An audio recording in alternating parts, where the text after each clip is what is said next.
کہ اس میں بھی یہ شامل ہیں.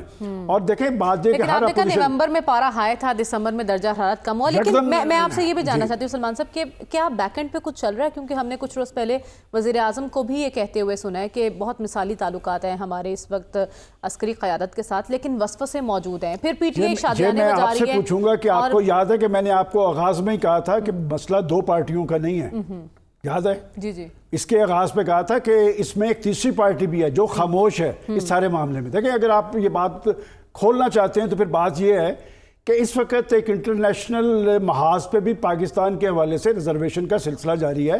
اور یہ میں سمجھتا ہوں کہ یہ اچھی بات ہے کہ اس ساری کیفیت میں جب آپ کے ایٹامک پروگرام کو, آپ کے میزائل پروگرام کو مختلف طریقوں سے آپ کو ٹارگٹ کیا جا رہا ہے, تو کم از کم ایک تصویر دنیا کے اندر یہ بھی جا رہی ہے کہ پاکستان کی وہ پولیٹیکل فورسز جس کی بنیاد پہ آپ پاکستان کو ٹارگٹ کرتے نظر آ رہے ہیں وہ تو بیٹھ کے مذاکرات کر رہے ہیں. تو لہٰذا یہ تصویر اچھی بن رہی ہے. اور میں سمجھتا ہوں کہ جو بات آپ نے اپنے ابتدائیے میں کہی ہے کہ پاکستان کی پولیٹیکل پارٹیز آپس میں بیٹھ کے ایک دوسرے کے طرز عمل کی تعریف کر رہی ہے, تو یہ جو سارا عمل ہے نا یہ نتیجہ خیز ہونا چاہیے. میرے خیال میں اصل چیز ہوگی نتیجہ خیز. میں آپ کو اور دیکھیں بات یہ کہ بازی کے اندر جو سیاسی مذاکرات ہوتے تھے نا اس میں پولیٹیکل فورسز کو یا لیڈرشپ کو جلدی ہوتی تھی. کہ پہلی دفعہ ان میں سے کسی کو جلدی نہیں ہے. ایک ہفتے میں ایک میٹنگ ہوئی, دوسرے ہفتے میں کل میٹنگ ہوئی, اب تیسرے ہفتے میں میٹنگ ہوگی. انہیں کوئی جلدی نہیں ہے. جو مقصود تھا انہیں بٹھا کر مذاکرات کروانا اور دنیا کو دکھانا وہ تو ہو رہا ہے. البتہ یہ بات ضرور ہے کہ پولیٹیکل پارٹیز یا پولیٹیکل لیڈرشپ جب بیٹھ کے فیصلے کریں گے وہ بہتر ہوں گے, زمانے بھر کی نگاہوں میں معتبر ہوں گے وہ فیصلے جو محبت کی میز پر ہوں گے. زبردست. تو یہ محبتیں کب تک چلیں گی اور کب تک برقرار رہیں گی یہ بھی ایک اہم سوال ہے. لیکن ڈاکٹر صاحب بات اب اگلے ہفتے پر جا چکی ہے. میں یہ جاننا چاہتی ہوں کہ تاخیر ہمیں پی ٹی آئی کی طرف سے نظر آ رہی ہے اور حکومت بھی کوئی اتنی جلدی میں نظر نہیں آ رہی, لیکن اس کے ساتھ ساتھ پی ٹی آئی والے پر امید بہت دکھائی دے رہے ہیں. وہ باتیں کر رہے ہیں کہ اب خان صاحب آنے والے ہیں باہر, اور حامد رضا صاحب نے کہا جی اب ہمارے ہنسنے کے دن آ گئے. تو کوئی ایسے امکانات لگ رہے ہیں مذاکرات کے نتیجے میں؟ یہ دو مختلف چیزیں ہیں. ایک تو ہے ڈائلاگ, دوسرا یہ بات کرنا کہ وہ باہر آ رہے ہیں, یہ کر رہے ہیں, وہ کر رہے ہیں. اس لیے وہ جس کے دو ہی ایکسپلینیشن ہیں نا. ایک ایکسپلینیشن یہ ہے کہ اپنے لوگوں کو انکریج رکھنا, اپنے لوگوں کو خوش رکھنا, ان پر امید رکھنا, اس قسم کے بیانات سے حاصل ہوتا ہے. دوسرا یہ ہے کہ ہمیں پتہ ہے کہ اصل فیصلہ کرنے والی یہ حکومت نہیں ہے. مطلب ہمیں پتہ ہے کہ اس ملک میں جو اہم فیصلے ہیں وہ کس کی کانسنٹ سے ہوتے ہیں. تو لہٰذا ہو سکتا ہے کوئی واسطہ ادھر چل رہا ہو, ہمیں اس کا تو علم نہیں ہوتا نا, ہو نہیں سکتا علم عام آدمی کو. لیکن جہاں تک ڈائلاگ کا تعلق ہے یہ ایک دوسرا پروسیس ہے, وہ ایک اور پروسیس ہے, یہ ایک اور پروسیس ہے. ڈائلاگ میں چلیے اچھی بات ہے کہ دوسرا سیشن ہوا, ماحول بھی ٹھیک تھا, لیکن ابھی اس سٹیج پہ ہم یہ نہیں کہہ سکتے کہ یہ ڈائلاگ کدھر کو جائے گا. اچھا, کیونکہ ابھی تو کوئی کامنٹ ہی نہیں کیے. باقی جہاں تک چارٹر اور ڈیمانڈ کی آپ بات کرتے ہیں, ڈیلیئنگ ٹیکٹس استعمال کیے جا رہے ہیں. بات یہ ہے کہ ڈیلیئنگ ٹیکٹس دونوں طرف سے ہیں. اچھا, وجہ یہ ہے کہ اگر آپ ڈیمانڈ ان سے مانگ رہے ہیں تو حکومت بھی تو ڈیمانڈ دے نا کہ وہ پی ٹی آئی سے کیا چاہتی ہے. دیکھیں نا کہ وہ چاہتی ہے الیکشن قبول کر لو, وہ چاہتی ہے یہ نظام قبول کر لو, وہ چاہتی ہے کہ یہ آپ 5 سال تک الیکشن کا انتظار کرو, وہ چاہتی ہے کہ آپ احتجاج بند کرو ہر دوسرے مہینے. لیکن ایسے کوئی ڈیمانڈ حکومت کی جانب سے سامنے نہیں آئی. نہیں, حکومت کے ساتھ دیکھیں نا, حکومت حکومت یہ ہے نا ایک ایڈوانٹیج استعمال کر رہی ہے نا. مطالبہ یہ ہونا چاہیے کہ دونوں کو اپنی اپنی ڈیمانڈز پریزنٹ کریں, وہ اپنا ڈاکومنٹ تیار کر کے دیں, وہ اپنا دیں اور ایکسچینج کیا جائے, تب تو بات بنتی ہے. باقی رہا حکومت یہ سمجھتی ہے کہ وہ فیصلے کرتی ہے, یہ حکومت والے غلط فہمی کا شکار ہیں. اگر پاکستانی پالیٹکس کسی کو پتہ ہے نا, اسے پتہ ہے اس بات کا. اچھا, چارٹر آف ڈیمانڈ کا انتظار ہو رہا ہے. نہیں دیکھیں, چارٹر آف ڈیمانڈ کا لفظ اول تو غلط ہے. اچھا, کوئی چارٹر آف ڈیمانڈ نہیں ہے. یہ گورنمنٹ والوں نے بنایا, وہ جو ہمارے 2-3 بندے جو میڈیا میں بڑے آتے ہیں نا. بات یہ ہے کہ ان کے کچھ مطالبات ہیں, کچھ اور مطالبات آئیں گے. ابھی تو انہوں نے 2 یا 3 مطالبات کہے ہیں نا, لیکن مزید مطالبات بھی ان کے آئیں گے. وہ بتدریج دیں گے. وہ اس لیے بتدریج دیں گے کہ یہ دیکھنا چاہتے ہیں کہ گورنمنٹ کا ریئیکشن کیا ہے, ایٹیچیوڈ کیا ہے گورنمنٹ کا ان کے بارے میں, اور کیا کوئی ایسا جیسچر یہ گورنمنٹ دے رہی ہے کہ نہیں دے رہی. ملٹری نے تو ایک جیسچر دے دیا ہے اپوزیشن کو, جو کہ بڑی اچھی پازیٹیو بات ہے، جو ملٹری کا جیسچر کچھ لوگوں کے لیے آیا ہے، اور امید ہے کہ اور لوگوں کو سزائیں بھی معاف کر کے اور لوگوں کو بھی یہ مل جانا چاہیے جیسچر. تو لیکن ہمیں دیکھنا یہ ہے گورنمنٹ کی طرف سے جیسچر کیا آتا ہے، کیونکہ ڈائلاگ میں جو ہے نا جب تک سالڈ چیزیں ٹیبل پہ نہ ہوں کہ یہ 5 مطالبے ان کے ہیں، یہ 4 مطالبے یہ ہیں، یہاں حکومت چاہتی ہے کہ وہ مطالبے پیش کریں، وہ اس کو ریجیکٹ کر دیں کہ جی وہ تو کورٹ فیصلہ کریں گی، یہ کریں گی، وہ کریں گی. کورٹ تو بعد میں فیصلہ کرتی ہیں، اس سے پہلے کیسز کون فائل کرتا ہے؟ کیسز تو گورنمنٹ ہی کرتی ہے نا. اور اگر آپ گورنمنٹ میں ہیں تو کسی کے خلاف جھوٹے یا سچے کیس فائل کرنا بہت آسان، اس لیے کہ ایف آئی آر لکھنا کوئی مسئلہ نہیں ہے. ورنہ اگر میں جاؤں اور ایف آئی آر کسی کے خلاف لکھواؤں، کتنا ہی میرے پاس ہو، تو بغیر واقفیت کے، بغیر انفلوئنس کے، بغیر سفارش کے ایف آئی آر درج نہیں ہوتی. حکومت جو ہے ایک بندے کے خلاف 6 شہروں میں ایف آئی آر درج کروا دیتی ہے. آپ کو ابھی بھی حکومت کی نیت میں شک دکھائی نہیں، میں شک کسی کا نہیں ہے، میں صرف یہ کہہ رہا ہوں کہ ابھی بہت پری میچور ہے، زیادہ آپٹمزم کے اظہار کا نہیں کرنا چاہیے. ہاں اچھی بات ہے، دوسرا سیشن اچھا ہوا، اللہ کرے تیسرا بھی اچھا ہو، چوتھا بھی اچھا ہو، لیکن be ready for any event, کسی قسم کے امکانات کے لیے آپ کو تیار ہونا چاہیے. مطلب جلدی کوئی نہیں ہے انہیں. ہاں، کوئی جلدی کی ضرورت بھی نہیں ہے. ٹھیک ہے، اس لیے کہ وہ دیکھیے ڈائلاگ جو ہے نا اس وقت جو ہے وہ فیزز میں ہو رہا ہے اور سٹیجز ہیں اس کی، پارٹیز بھی ڈیفرنٹ ہیں، تو اس میں ٹائم لگے گا. ٹھیک ہے، وقت لگے گا اور جلد بازی کرنے کی ضرورت بھی نہیں، اور بہت انیشیل ہے، آپ کہہ رہے ہیں کہ ابھی کچھ بھی پریڈکٹ کرنا ہے اس معاملے پر. لیکن امتیاز گل صاحب، جو 2 میٹنگز ہوئی ہیں اس کے نتیجے میں آپ کو لگ رہا ہے کہ پی ٹی آئی کے لیے حالات سازگار بن رہے ہیں؟ جی، سب سے پہلے تو آپ سب کو نیا سال مبارک ہو، آپ کے ناظرین کو بھی. اور میرا خیال ہے کہ پاکستان کے کم از کم وہ لوگ جو عمران خان کی رہائی چاہتے ہیں، ان کے ساتھ دوسرے رہنماؤں کی رہائی چاہتے ہیں، شاید ان کے لیے بھی کچھ امید پیدا ہوئی ہے. اور ڈاکٹر حسن عسکری صاحب نے بڑی اچھی بات کہی کہ اگر یہ مذاکرات شروع ہوئے ہیں یا انہوں نے اگر اختتام ان کا ہونا ہے یا اس کے درمیان جو فیصلے ہونے ہیں، وہ اس حکومت کا اختیار نہیں ہے.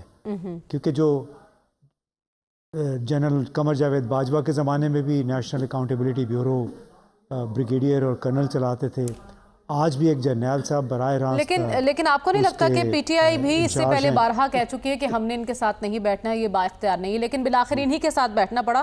اس کا مطلب پی ٹی آئی نے تسلیم کر لیا اس حکومت کو، اسی لیے اس ٹیبل پر بیٹھی ہیں ان کے ساتھ. نہیں دیکھیں، نہیں یہ آپ کی انٹرپریٹیشن ہے، ایسی بات نہیں ہے. جو خیرات میں ملی ہوئی جن کو حکومت ہے انہیں تو ظاہر ہے جلدی نہیں ہوگی. دوسری بات یہ ہے کہ جو لوگ پی ٹی آئی کو وزیر اعظم سمیت انتشاری ٹولہ کہہ رہے تھے، فسادی کہہ رہے تھے، انہوں نے بھی تو ان سے ہاتھ ملا لیا ہے نا. تو اب اگر یہ آپ یہ کوئی بیانیہ یہ بنانا چاہتا ہے کہ پی ٹی آئی نے اس کو تسلیم کر لیا، نہیں. جب ڈائلاگ ہوتا ہے تو پھر دونوں فریقین ایک دوسرے کو برابر قبول کر کے پھر بیٹھتے ہیں، ایک قدم پیچھے ہٹتے ہیں. اصل میں جب اشارہ مل گیا کہ حکومت مذاکرات کر سکتی ہے تو اس کے بعد ہی پھر ان کی ہمت بندی کہ ان سے پی ٹی آئی سے پبلکلی کہیں. اور اپنی حیثیت سینیٹر عرفان جو ہیں ہمارے عرفان صدیقی صاحب، میرا خیال انہوں نے واضح کر دی تھی کہ جب ان سے بہت سوال پوچھے گئے تو انہوں نے کہا کہ بس ہم سے وہی سوال پوچھے جس کا ہم جواب دے سکتے ہیں. تو میرا خیال ہے وہ کافی وضاحت تھی. اس کے بعد جس طرح اب قیدیوں کی سزائیں معاف ہوئی ہیں، جس انداز میں آئی ایس پی آر کے سربراہ نے گزشتہ ہفتے 27 دسمبر کو یہ کہا کہ بڑی اچھی بات ہے کہ مذاکرات شروع ہوئے ہیں اور ہم اس کا خیر مقدم کرتے ہیں، اور یہ کہ لوگ عدالتوں میں جا سکتے ہیں اپنی سزاؤں کے خلاف.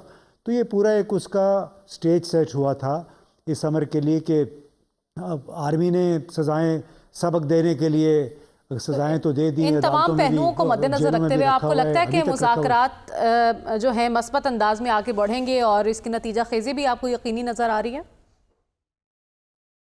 کیمروں کے سامنے آپ کو کچھ نظر نہ آئے، کیمروں کے پیچھے اس وقت بہت کچھ ہو رہا ہے. اچھا. اور اسی کے نتیجے میں جی اسد قیصر صاحب نے بھی کہا کہ بہت جلد عمران خان رہا بھی ہو سکتے ہیں. توشہ خانہ کیس کی میرا خیال ہے اگلے 4-5 دن کے بعد اس کی سماعت ہے، اس میں فیصلے کا اعلان ہونا ہے. وہ فیصلہ بھی تعین 190 ملین پاؤنڈ کا بھی فیصلہ ہے. مذاکرات کامیاب ہوتے ہیں یا نہیں ہوتے ہیں، کس سمت کو یہ تمام سلسلہ جا رہا ہے. ٹھیک ہے، تو آپ کو لگتا ہے کہ خان صاحب کی رہائی ممکن ہے ان مذاکرات کے نتیجے میں؟ ناممکن تو میں نہیں کہوں گا، اس لیے کہ جو کیسز بنے تھے کیا وہ قانون کے مطابق بنے تھے، آئین کے مطابق وہ کیسز بنے تھے. وہ تو بار بار یہ کہہ رہے ہیں، چاہے وہ یہ ڈاکٹر یاسمین راشد صاحبہ کا کیس ہے یا دوسرے ان کے ساتھی جو کوٹ لکھپت جیل میں یا عمران خان، یہ تو جو مقدمہ بھی جب ہائی کورٹ میں یا سپریم کورٹ میں پہنچا ہے اس کو 2-3 ججوں نے مل کے اڑا دیا، اس لیے کہ یہ بغیر پاؤں کے کیسز تھے، ایک انتقام کے طور پہ یا ایک سبق سکھانے کے سلسلے میں. لیکن اب ایک اہم کیس ہے 190 ملین پاؤنڈ کا، اس کا فیصلہ آنا ہے. آپ کو لگتا ہے کہ جو بھی فیصلہ آئے گا وہ مذاکرات پر اثر انداز ہوگا یا نہیں ہوگا؟ کیسے نہیں ہوگا جی؟ آپ ایک آدمی کو جو پیسے حکومت کے اکاؤنٹ میں یا سپریم کورٹ میں کے اکاؤنٹ میں پڑے ہوئے ہیں اس کے اوپر پیسے لے لیے ہوئے ہیں. القادر ٹرسٹ کا بھی کیس یہی ہے کہ خیرات میں کسی نے زمین دے دی، اخلاقی اس کا آپ جواز کہہ سکتے ہیں کہ اخلاقی جواز کو کوشچن کر سکتے ہیں، اس میں قانونی کوئی حکم نہیں ہے. تو اس قسم کے کمزور بنیادوں پہ بنائے گئے کیس تو کسی اعلیٰ عدالت میں نہیں ٹھہر سکتے ہیں. میرا اپنا ایک خیال ہے، میری خوش فہمی بھی ہو سکتی ہے کہ یہ جو تاریک دور تھا یہ ناجائز مقدمے بنانے کا اور لوگوں کو رگڑا لگانے کا، وہ ہو سکتا ہے جلد ختم ہو جائے، اور 2-3-4 دن کے بعد میرا خیال ہے اس کا بھی تعین ہو جائے گا کہ آیا ہم ایک نئے دور میں داخل ہو رہے ہیں یا نہیں. ٹھیک ہے، تو آپ پر امید ہے کہ آنے والے چند دنوں میں واضح ہو جائے گا کہ ہماری سیاست مثبت سمت میں جا رہی ہے یا نہیں. رسول بخش رئی صاحب، ایک تو مجھے آپ سے بات کرنی ہے، چارٹر آف ڈیمانڈ کیوں نہیں پیش کیا گیا، کیا وجہ تھی اس کی؟ دیکھیں، چارٹر آف ڈیمانڈ کی یہاں کوئی ریلیونس بنتی نہیں ہے کہ پاکستان میں بھی سیاسی جماعتوں کے درمیان اور حکومت اور حزب اختلاف کے درمیان بات چیت کی اور گفتگو کی، مذاکرات کی پوری ایک تاریخ موجود ہے.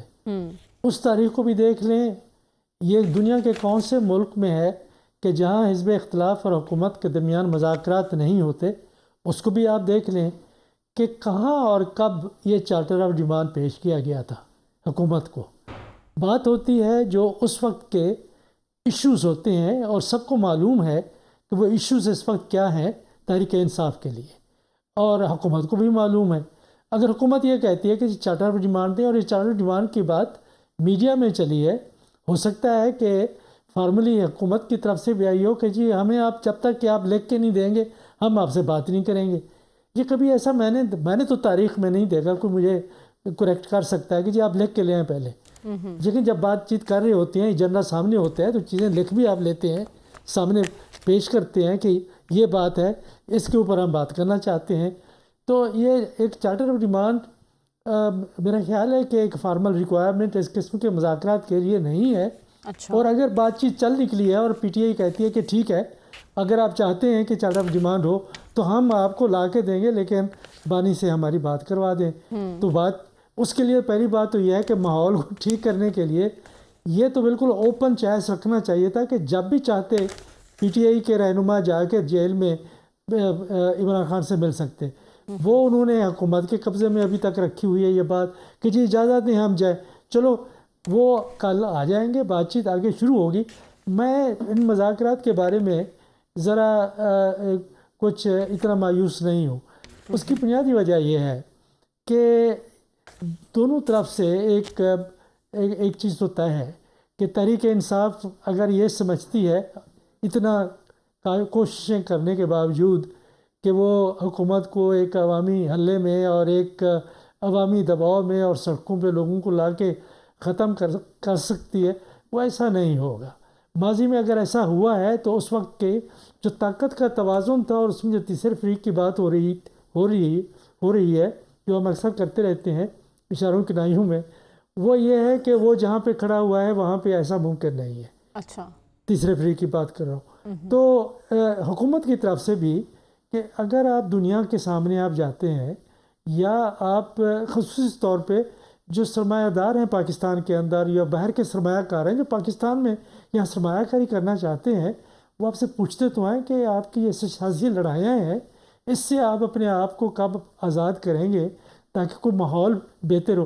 آپ دیکھیں کہ جس دن کوئی اچھی خبر آتی ہے سیاسی طور پر آپ کا سٹاک ایکسچینج اوپر چلا جاتا ہے، تو اس میں تیزی آ جاتی ہے.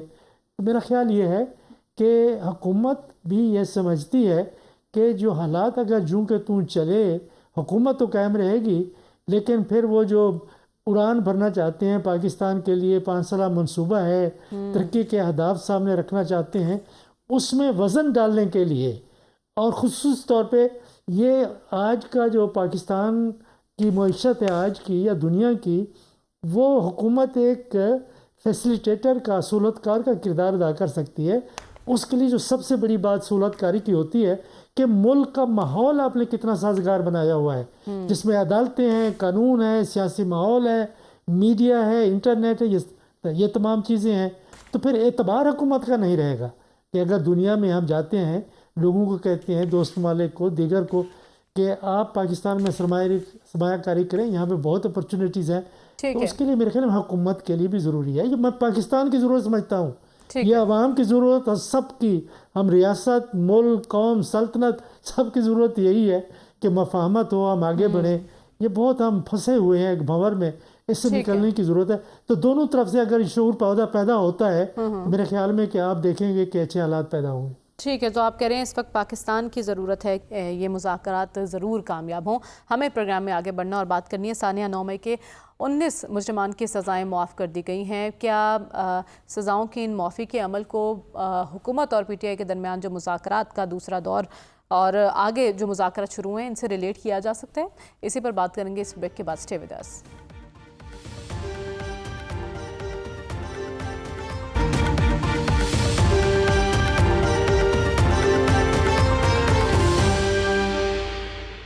ویلکم بیک ناظرین۔ سانحہ، 9 مئی کے 19 مجرمان کی سزائیں معاف کر دی گئی ہیں۔ ہمارا سوال یہ ہے کہ موجودہ سیاسی صورتحال کے پیش نظر اور جاری مذاکراتی عمل کے تناظر میں کیا اس کو ریلیٹ کیا جا سکتا ہے، اور اس کی ٹائمنگ کتنی اہم ہے، اور کیا اس سے دیگر مجرمان کے لیے بھی امید کی راہیں کھل گئی ہیں؟ یہ سب ڈسکس کرتے ہیں۔ تو سلمان صاحب، سب سے پہلے یہ بتائیے کیا ظاہر کرتا ہے یہ عمل، اور اس کی ٹائمنگ کو آپ کس طرح سے دیکھ رہے ہیں؟ دیکھیں ایک بات تو میں پچھلے ٹاپک سے ریلیٹڈ چونکہ یہاں پر بات کی گئی کہ ہماری حکومتیں بااختیار ہی نہیں ہیں، اور یہ ہمارا بڑا سیاسی المیہ ہے۔ آپ کو یاد ہوگا کہ اس سے پہلے ہمارے ایک بڑے پاپولر اور مضبوط پرائم منسٹر جو آج کل جیل میں ہیں، انہوں نے ٹی وی پہ کہا تھا کہ میں بے اختیارہ تھا، میرے پاس کوئی اختیارات نہیں تھے، اور یہاں تک کہ مجھے قانون سازی کرنے کے لیے بھی اداروں سے معاونت لینی پڑتی تھی۔ تو پہلی بات تو یہ ہے کہ ان مذاکرات کے نتیجے میں وہاں بیٹھ کے یہ فیصلہ تو کر لیں کہ پاکستان میں جمہوریت اور جمہوری عمل کس حد تک مضبوط ہے، کہ جمہوریت کو بحال بھی کریں اور چلانے کا فیصلہ بھی کریں۔ دوسری بات، جو 9 مئی کا واقعہ، یہ ایک واقعہ نہیں ہے، یہ واقعات کا ایک ہی دن میں کئی سارے واقعات ایک ہی وقت میں ہوئے، مطلب کہ اس کے پیچھے کوئی پلاننگ تھی۔ اب دوسری بات یہ ہے کہ فوج جیسا ادارہ، یہ ایک سینسٹیو ادارہ ہے اور یہ قومی ادارہ ہے، اس نے سب سے پہلے احتسابی عمل کا آغاز اپنے اندر سے کیا ہے۔ اپنے کئی senior lieutenant general, brigadier level کے افسر بھی اس میں سیک ہوئے ہیں۔ اب بات ہے کہ کیا اس کو چھوڑ دیا جائے؟ اگر فوجی عدالتوں سے میں ہونے والی سماعت گناہ ہے تو یہ گناہ تو پچھلے دور میں بھی ہوتا رہا، سویلینز کے ہوتے رہے۔ اب بات ہے کہ انہوں نے اس عمل میں، آپ پچھلا ہفتہ دیکھیں تو سزائیں تھیں، اور اس ہفتے میں انہوں نے جو 19 لوگ ہیں، اور یہ وہ لوگ ہیں جن کی سزائیں 1.5 سال تک وہ گزار چکے تھے، 4 ماہ، 6 ماہ، 2 ماہ یہ رہتی ہیں، اور ابھی اس میں 6 سال، 8 سال، 10 سال والے لوگ بھی موجود ہیں۔ فوج نے ایک رحم دلی کا، ایک عفو کا، ایک درگزر کا ایک اچھا تاثر دیا ہے۔ تو میں سمجھتا ہوں کہ یہ سلسلہ یہاں پر نہیں رکنا چاہیے، یہ سلسلہ آگے کی طرف بڑھنا چاہیے، اس لیے کہ یہ قومی فوج ہے، اور قومی فوج اور پاکستان کے عوام میں ایک غیر اعلانیہ اتحاد ہے، شروع سے چلا آ رہا ہے۔ اس فیصلے کے اثرات آپ پاکستانی سیاست کے درجہ حرارت جی، میں صرف پاکستان کے اندر نہیں، یہ اس فیصلے کے ساتھ باہر بھی جائیں گے۔ اس فوج کے ساتھ لوگوں کی ایک جذباتی وابستگی ہے، اور یہ جن لوگوں کو سزائیں دی جا رہی ہیں، دیکھیں میں ہمیشہ ایک بات کہتا ہوں کہ پاکستان کی سیاسی قیادت اپنی سیاسی آگ کا ایندھن ان بیچارے کارکنوں کو نہ بنائے۔ یہ نوجوان تھے، انہوں نے اچھے انجینئر، ڈاکٹر اور وکیل بننا تھا، جو بیچارے جیلوں کے اندر بیٹھے ہوئے ہیں، بیرسٹر ہیں، 3 بیرسٹر اندر بیٹھے ہوئے ہیں۔ سب سے اہم بات ہے کہ ڈاکٹر یاسمین راشد، وہ 74 سال کی خاتون ہے، کینسر کی مریض ہے۔ بات یہ سب کچھ کس نے کروایا تھا، کیوں کر کروایا تھا، مقاصد کیا تھے؟ تو ہمیں یہ بات بھی سوچنی چاہیے، اور میں سمجھتا ہوں کہ فوج نے بڑا اچھا فیصلہ کیا ہے، ٹائملی بالکل درست ہے، یہ سلسلہ آگے کی طرف بڑھنا چاہیے۔ اور وہ جب یہ کہتے ہیں کہ اس کا مائنڈ سیٹ اور اس میں جو اصل پلانرز ہے، میں یہ سمجھتا ہوں کہ ان پہ ہاتھ ضرور ڈالیں، لیکن جو لوگ ایک قیادت کے اکسانے پہ کہ کس نے کہا تھا کہ شہباز شریف تو مجھے نہیں پکڑ سکتا, آپ نے وہاں احتجاج کرنا ہے جو مجھے پکڑیں گے. اس سے پہلے تو پاکستان کی سیاسی تاریخ میں نہیں ہوا. لہٰذا ایک اچھا جیسچر دیا پاکستانی فوج نے, تو یہ سلسلہ آگے کی طرف بڑھنا چاہیے. جب ہم دہشت گردی کی جنگ کی بات کرتے ہیں تو یہ جو لڑائی ہوتی ہے ہمیشہ قومیں لڑتی ہیں, اور فوج کے پیچھے قوم کھڑی ہوتی ہے, اس کی تائید اور حمایت ہوتی ہے. تو بات یہ کہ جہاں تک اسٹیبلشمنٹ کی بات ہے, اسٹیبلشمنٹ ایک پاکستان کی ریئلٹی ہے اور اس کا بھی ایک رول ہے. یہ نہیں ہو سکتا کہ جی آپ بیٹھ کے جب چاہیں اپنے آپ کو آئین اور قانون سے بالاتر سمجھیں, کہ جن کے براستہ آپ اقتدار میں پہنچے تھے آپ نے ان کو ٹارگٹ کرنا شروع کر دیا. آپ نے دنیا بھر میں اس واقعے کی وجہ سے پاکستان کی جنگ انسائی ہوئی ہے. میں پوچھتا ہوں کہ کیا دشمن کے بارے میں آپ یہ سوچ سکتے ہیں کہ وہ دن دہاڑے آ کے پاکستان کے قومی اور فوجی املاک پر حملہ آور ہو؟ اب بات یہ سارا کچھ تو موجود ہے, اور انہوں نے ان کو قانون کے تحت جو وکیلوں کی بھی سہولت فراہم کی ہے, اور یہ معاملات آگے کورٹس میں بھی جانے ہیں. دیکھیں یہ آئندہ ہفتہ بڑا امپورٹنٹ ہے بعض مقدمات کے حوالے سے, اور فوج کوئی پرسنل نہیں ہے کسی کے ساتھ. مطلب یہ جو لوگ ہیں یہ ان میں سیاسی کارکن بھی ہیں, کچھ ایسے لوگ بھی ہیں جو تماشائی تھے, انہیں نہیں پتا تھا کہ یہاں پر کیا کچھ ہونا ہے, وہ وہاں پر پہنچ گئے. تو لہٰذا جو بے قصور ہیں ان کو تو بالکل ریلیف ملنا چاہیے, لیکن جو مائنڈ سیٹ ہے اس تک قانون کا شکنجہ کسا جانا چاہیے تاکہ مستقبل میں اس طرح کے واقعات کو کوئی احتمال نہ ہو. ماضی کی سیاسی تاریخ میں ڈکٹیٹرشپ کو چیلنج کیا جاتا رہا, ٹارگٹ کیا جاتا رہا, اس طرح کے واقعات کا کوئی تحویل نہیں. ٹھیک ہے, لیکن ہم ایک گڈ جیسچر کی بات کر رہے ہیں جو کہ ادارے کی جانب سے دیا گیا, کیونکہ اس سے پہلے ایک سخت سٹانس ان کی جانب سے سامنے آیا تھا کہ بالکل نہیں بھلایا جا سکتا اور معافی نہیں ہوگی, لیکن اب 19 مجرمان کو معاف بھی کیا گیا ہے انسانی ہمدردی کی بنیاد پر. 48 اور ہیں ان کی بھی انہوں نے اس پروسیس میں ڈالی, باقی بھی اپیل کر سکتے ہیں. تو ڈاکٹر صاحب معافی کا یہ عمل کتنا دراز ہو سکتا ہے اور دوسروں کے لیے بھی امید کی کرن ہے اس میں؟ دیکھیے یہ ایک مثبت ڈیولپمنٹ ہے کہ ملٹری نے ان لوگوں کو معاف کر دیا, چھوڑ دیا. اگرچہ یہ اپنی سزا کا کچھ حصہ پورا کر چکے تھے, لیکن پھر بھی یہ ایک پازیٹیو جیسچر ہے, اور ہم یہی امید کرتے ہیں کہ فوج اسی قسم کا رویہ باقی لوگوں کے بارے میں بھی اختیار کرے گی. اور میری ذاتی رائے میں جو ہے فوج نے جو ہے اپنا اس واقعے پہ غم اور غصہ دکھایا, پھر اس کے علاوہ فوج نے لیگل اور جوڈیشل پروسیس دکھایا, اور اب ضرورت اس بات کی ہے کہ وہ فراخ دلی کا ثبوت دے, اور ان تمام لوگوں کو میرے نزدیک معاف کر دینا چاہیے جتنے بھی لوگ اس وقت ہیں سزاؤں میں. ہاں ان کو ایک وارننگ ضرور دیں کہ اگر 9 مئی جیسے واقعے میں دوبارہ وہ انوالو ہوں گے تو پھر معافی کوئی نہیں ہوگی. لیکن اس سٹیج پہ اس معاملے کو ختم کرنا فوج کی طرف سے بڑا اچھا جیسچر ہوگا, جس کی وجہ سے جو عزت جو ہے اس میں اضافہ نہ صرف ملک کے اندر بلکہ بیرونی سطح پر بھی ہوگا, انٹرنیشنل لیول پہ بھی ہوگا, کہ اب وہ ایک مگنانیمیٹی یا فراخ دلی کا ثبوت دے.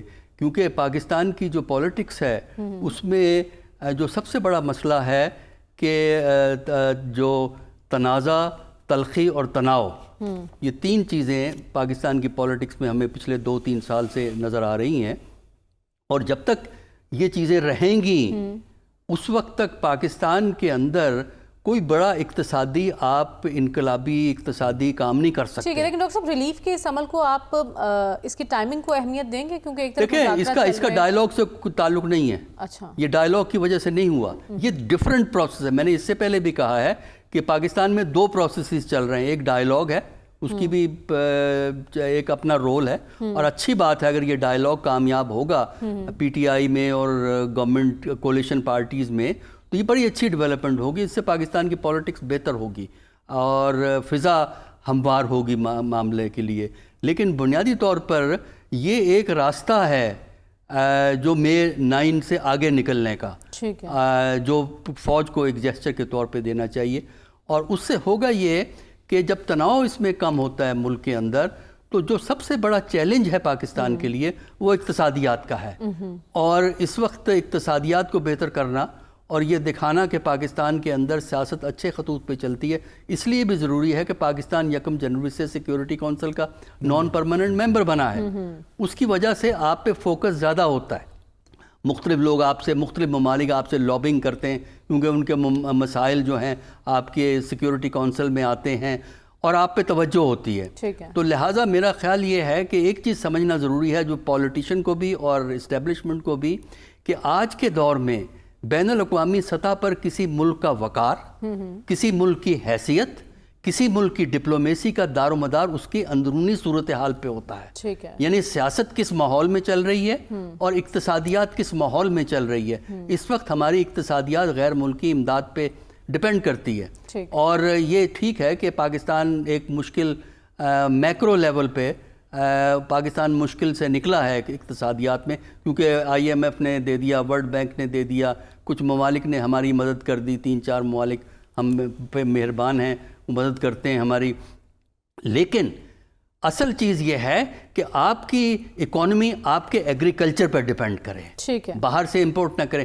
آپ کی اکانومی آپ کی اپنی انڈسٹری سے ڈیولپ کرے، تب جا کے آپ کا وقار بڑھتا ہے. بیرونی محاذ پر ہمارے معاملات تب بہتر ہوں گے جب اندرونی محاذ پر ہمارے معاملات جو ہیں سیٹل ڈاؤن ہو جائیں گے. لیکن امتیاز گل صاحب، جب 9 مئی کا واقعہ ہوا اس کے بعد سب کچھ رک گیا تھا اور پاکستانی سیاست نے جو رخ اختیار کیا وہ سب کے سامنے تھا. لیکن اب ایسے موقع پر جب ایک طرف برف پگھلی ہے اور مذاکرات کی ٹیبل پر بیٹھے ہیں دو فریقین، وہ جو ایک دوسرے کو دیکھنا پسند نہیں کرتے تھے، اور اسی کے بیچ اس کی ٹائمنگ کو آپ کس طرح سے دیکھ رہے ہیں کہ ادارے نے بھی فراغ دلی کا مظاہرہ کیا ہے، یہ تمام معاملات مل کر کیا تاثر دے رہے ہیں؟ دیکھیے، فراغ دلی کا مظاہرہ کیا ادارے نے یا نہیں کیا، ہمیں میرا خیال ہے اس قوم کو اپنے پیدائش کے یہ 76-77 سال کے بعد یہ بھی ان تینوں بڑی جماعتوں کو مل کے یہ فیصلہ کر لینا چاہیے کہ کیا اس ملک میں کون سا ادارہ آئین سے بالا تر ہے اور کون سا آئین کے تحت ہے. یہ جو اگر ایک ادارہ اٹھ کے کہہ دے کہ ہم نے طے کرنا ہے کہ کون آئین سے بالا تر ہے اور کون آئین کے تابع ہے، وہ پھر بڑی پرابلمیٹک سچویشن ہے. یہ وہ تھے جنہوں نے معافی نامے دیے، لیکن باہر آ کے وہ تو پھر عمران خان کر رہے تھے جو نعرے انہوں نے لگائے. تو اس میں سے سبق یہ ہے کہ چاہے وہ پارلیمنٹ ہے، چاہے GHQ ہے، چاہے وزیر اعظم ہاؤس ہے، انہیں اس امر کا احساس کرنا ہوگا نمبر 1 کہ زبردستی سے آپ کسی بھی ملک کو اقتصادی یا سیاسی بحران سے نہیں نکال سکتے ہیں. دوسری بات یہ ہے کہ PTI کے خلاف جتنے اقدامات ہوئے ہیں، خاص طور پہ 9 مئی کے بعد سے، اس سے PTI کو تو مجھے نہیں معلوم کہ کتنا نقصان ہوا ہے، پاکستان کے امیج کو بہت زیادہ نقصان ہوا ہے. یہ احساس اس کا کریں یا نہ کریں، سب سے زیادہ متاثرہ فریق اس تمام پروسیس میں رول آف لا ہے، آئین کی عملداری ہے. اور دنیا بھر میں کاروبار، انویسٹمنٹ، اس کا تمام تر دار و مدار ایک ملک میں قانون کی عملداری پہ ہوتا ہے. اگر باہر کے ممالک میں یہ تاثر ہے کہ پاکستان میں آئین پہ عملداری نہیں ہوتی ہے، آئین کا احترام نہیں کیا جاتا ہے، تو کسی کا دماغ خراب نہیں ہے کہ وہ ایسے ملک میں آ کے سرمایہ کاری کرے، آپ جتنا مرضی زور لگا لیں. تیسری بات، 9 مئی تو ہم کر رہے تھے، لیکن جو 26 نومبر کو بھی ہوا، اب آپ یقین کیجئے مجھے امریکہ سے ایک بڑی تشویشناک خبر آئی. وہ یہ کہ اسلام آباد سے جو کیبل گئے تھے امریکی سفارتکاروں نے جو بھیجے تھے اپنی حکومت کو، مختلف اداروں کو، تو وہ اس نتیجے پہ پہنچے ہیں کہ ویسے تو خالی شیل استعمال کیے گئے 26 اور 27، لیکن امتیاز گل صاحب جو آپ بات کر رہے ہیں جن معاملات کی، اس کے لیے ضروری نہیں کہ سیاستدان مل بیٹھیں، سیاستدانوں میں یونٹی ہونی چاہیے. اور اب جب مذاکرات کی ٹیبل پر بیٹھ گئے ہیں تو اس موقع کا فائدہ اٹھائیں اور ساری باؤنڈریز ڈیسائیڈ کر لی جائیں. جی، میں اسی طرف آ رہا ہوں کہ بڑا اچھا ہے کہ اگر واقعی یہ سب قوم کے درد میں، ملک کے درد میں گھلے جا رہے ہیں، تو انہیں چند بنیادی امور بھی ضرور طے کر لینے چاہیے، تاکہ یہ جو خوف کی تلوار ہر وقت لٹکتی رہتی ہے کہ اینٹی ٹیررسٹ ایکٹ کے تحت مقدمہ چلے گا یا آرمی ایکٹ کے تحت مقدمہ چلے گا، جو میں گوش گزار یہ کر رہا تھا کہ دنیا بھر میں کوئی بھی انویسٹر کہیں بھی اس وقت تک نہیں جائے گا جب تک اس کو یقین نہ ہو کہ وہاں پہ آئین اور قانون پہ